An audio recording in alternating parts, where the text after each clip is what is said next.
नमस्कार साथियों। ट्रम्प एजेंसियन ने एक दिन पहले किया ऐतिहासिक शांति समझौता। हॉर्मुज जलमार्ग से तेल टैंकरों की आवाजाही शुरू। 1979 के बाद पहली बार दोनों राष्ट्रपतियों के हस्ताक्षर। कच्चे तेल की कीमतों में गिरावट। भारत को सस्ता तेल मिलेगा, महंगाई से होगी राहत। यह अमर उजाला की कटिंग है। इसमें ट्रंप एवं पजेशियन के एक दिन पहले की एक हस्ताक्षर समझौते को दिखाया गया है।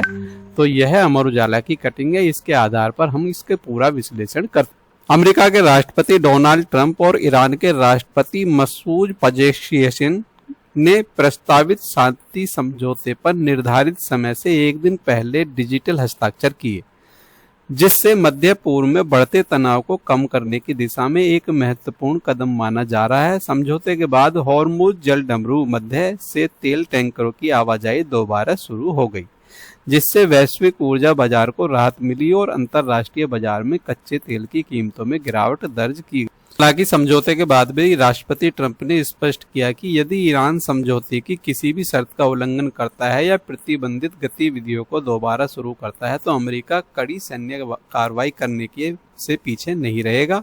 और दूसरी ओर उन्होंने यह भी कहा कि जब पड़ोसी देशों के पास मिसाइलें हैं तो केवल ईरान को उनसे वंचित रखना उचित नहीं होगा।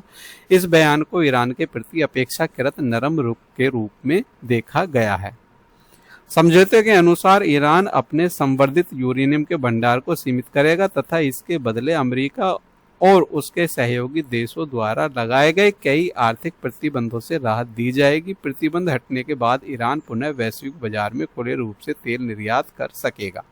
1979 की इस्लामिक क्रांति के बाद पहली बार दोनों देशों के राष्ट्रपतियों ने किसी आपसी समझौते पर हस्ताक्षर किए हैं।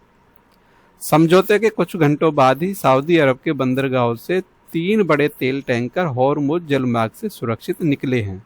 करंट अफेयर्स की दृष्टि को ध्यान में रखते हुए इससे हमने कुछ प्रश्न बनाए हैं, उन प्रश्नों पर भी एक नजर मारते हैं।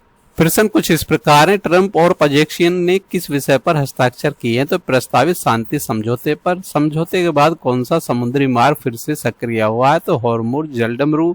समझौते के बाद कच्चे तेल की कीमतों पर क्या असर पड़ेगा? तो अंतर्राष्ट्रीय बाजार में कीमतों में गिरावट होगी।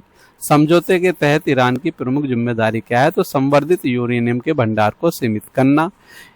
बदले में ईरान को क्या लाभ मिलेगा? तो आर्थिक प्रतिबंधों से इसको राहत मिलेगी और तेल निर्यात की अनुमति। इस समझौते का भारत को क्या लाभ होगा? तो सस्ता कच्चा तेल, ऊर्जा सुरक्षा में सुधार और महंगाई पर नियंत्रण होगा। 1979 के बाद यह समझौता क्यों ऐतिहासिक माना जा रहा है? पहली बार दोनों देशों के राष्ट्रपतियों ने किसी आपसी समझौते पर हस्ताक्षर किए हैं। ट्रंप ने समझौते के उल्लंघन पर क्या चेतावनी दी है? तो उल्लंघन होने पर अमेरिका कड़ी सैन्यवाही कर सकता है। हॉर्मुज जलडमरू से गुजरने वाले 3 टैंकरों में लगभग कितना तेल था? तो 60 लाख बैरल कच्चा तेल है। तेल की कीमतों में गिरावट का मुख्य कारण क्या रहा है? तो तेल आपूर्ति सामान्य होने की उम्मीद और शांति समझौता रहा है। साथियों, ईरान और अमेरिका शांति समझौते से यह टॉपिक आपको अच्छा लगा है तो वीडियो को लाइक और शेयर अवश्य कीजिए। और यदि आपने हमारा चैनल सब्सक्राइब नहीं किया है तो चैनल को सब्सक्राइब कर ले। मिलते हैं इसी तरह की नई अपडेट और नई जानकारी के साथ। जय हिंद, जय भारत। धन्यवाद साथियों।